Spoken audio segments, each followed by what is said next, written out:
Om Swastiastu. Perkenalkan, saya Putu Intan Devi Sinta dari kelas 10 MIPA 4 nomor absen 20. Di sini saya akan menampilkan vlog presentasi pembelajaran dengan materi yang saya pilih yaitu Kerajaan Sriwijaya. Selamat menyaksikan. Kerajaan Sriwijaya. Kerajaan Sriwijaya adalah kerajaan maritim pertama sebelum berdirinya Indonesia dengan daerah kekuasaan yang sangat luas. Arti nama Sriwijaya. Nama Sriwijaya berasal dari bahasa Sanskerta yang berakar dari dua kata yaitu Sri dan Wijaya.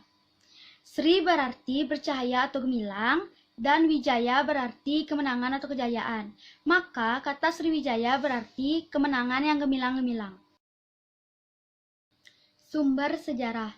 Sumber sejarah Kerajaan Sriwijaya yaitu ada dua, yakni sumber intern dan sumber ekstern. Pertama, sumber intern. Itu berupa prasasti, yakni pertama prasasti Kedukan Bukit, kedua prasasti Talang Tuwo, ketiga prasasti Telaga Batu, yang keempat prasasti Kota Kapur, dan yang kelima itu prasasti Karangberahi. Prasasti Kedukan Bukit. Prasasti Kedukan Bukit ditemukan di tepi Sungai Tatang dekat Palembang. Prasasti ini berangkat tahun 605 Saka atau 683 Masehi. Prasasti ini berisi tentang seorang Dapuntayang yang pada saat itu merupakan raja pertama Kerajaan Sriwijaya sedang melakukan perjalanan suci atau Sidayatra dengan menggunakan perahu. Dapuntayang mengadakan ekspansi 8 hari dengan membawa 20.000 pasukan bala tentara dengan menaklukkan berbagai daerah untuk memperluas wilayahnya. Lalu yang kedua yaitu Prasasti Talang Tuwo. Prasasti Talang Tuwo ditemukan di sebelah barat kota Palembang di daerah Talang Tuwo. Prasasti ini berangkat tahun 606 Saka atau 684 Masehi.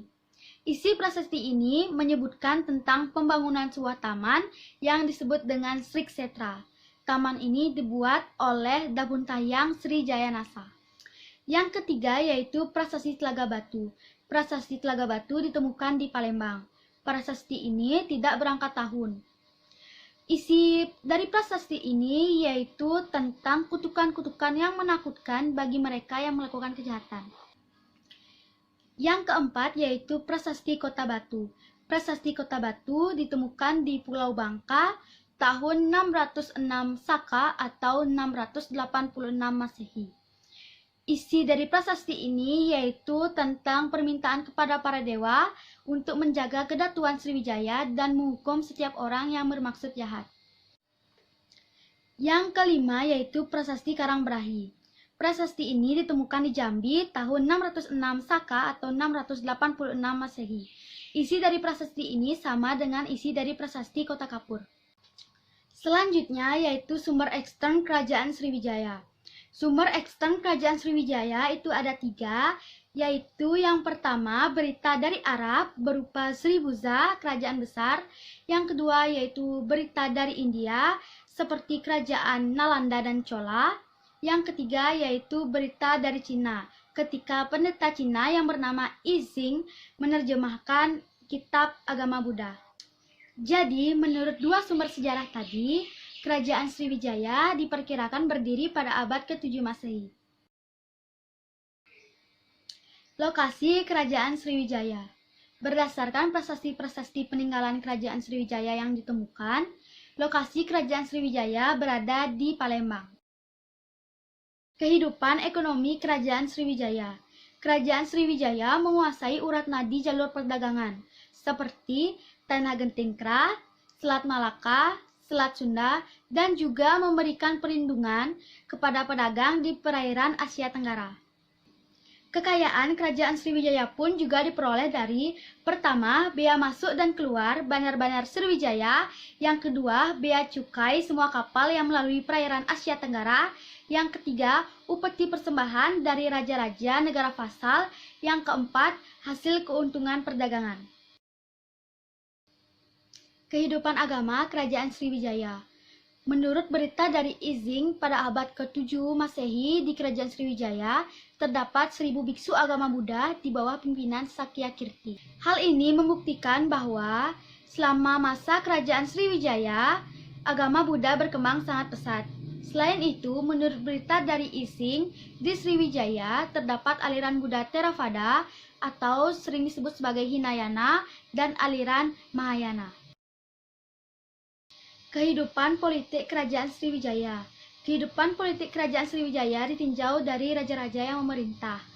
Raja yang terkenal pernah memerintah di Kerajaan Sriwijaya adalah pertama, Dapuntahyang Srijayanasa. Beliau merupakan raja pertama sekaligus pendiri Kerajaan Sriwijaya. Nama beliau terdapat dalam prasasti Kedukan Bukit dan Talang Tuo. Pada masa pemerintahannya, beliau berhasil memperluas wilayah kekuasaan sampai wilayah Jambi dengan menduduki daerah Minangkabau yang terletak di jalur perhubungan pelayaran perdagangan di Selat Malaka. Raja yang kedua yaitu Balaputradewa. Balaputradewa memerintah sekitar abad ke-9 Masehi. Pada masa pemerintahan Balaputradewa, Kerajaan Sriwijaya mencapai puncak kejayaannya. Kerajaan Sriwijaya menjadi pusat belajar agama Buddha dan juga menjalankan politik luar negeri dengan Kerajaan Chola. Keruntuhan Kerajaan Sriwijaya. Kerajaan Sriwijaya mengalami kemunduran karena beberapa faktor, yaitu yang pertama, pusat kerajaan tidak lagi dekat dengan pantai. Hal ini disebabkan karena perubahan aliran Sungai Musi, Ogan, dan Komering yang membawa banyak lumpur sehingga tidak kondusif untuk perdagangan. Faktor kedua yaitu tidak ada pemimpin yang cakap. Faktor ketiga yaitu kerajaan bawahan melepaskan diri. Hal ini disebabkan karena melemahnya perekonomian dan kekuatan militer Kerajaan Sriwijaya. Faktor yang keempat yaitu penyerangan yang dilakukan oleh kerajaan lain, seperti serangan oleh Raja Teguh Dharmawangsa dari Kerajaan Medang dan serangan oleh Kerajaan Cholamandala dari India. Faktor yang menyebabkan runtuhnya Kerajaan Sriwijaya yang terakhir yaitu mulai berkembangnya pengaruh Islam. Pesatnya perkembangan Islam itu terjadi pada abad ke-12 Masehi. Saat itu, pengaruh Islam semakin lama semakin berkembang di Nusantara. Kerajaan bercorak Islam sudah mulai menguasai beberapa wilayah dari Kerajaan Sriwijaya. Sekian vlog presentasi pembelajaran yang dapat saya tampilkan. Apabila terdapat kesalahan dalam menyampaikan materi, saya mohon maaf. Saya akhiri dengan Parama Santi. Om Santi Santi Santi Om.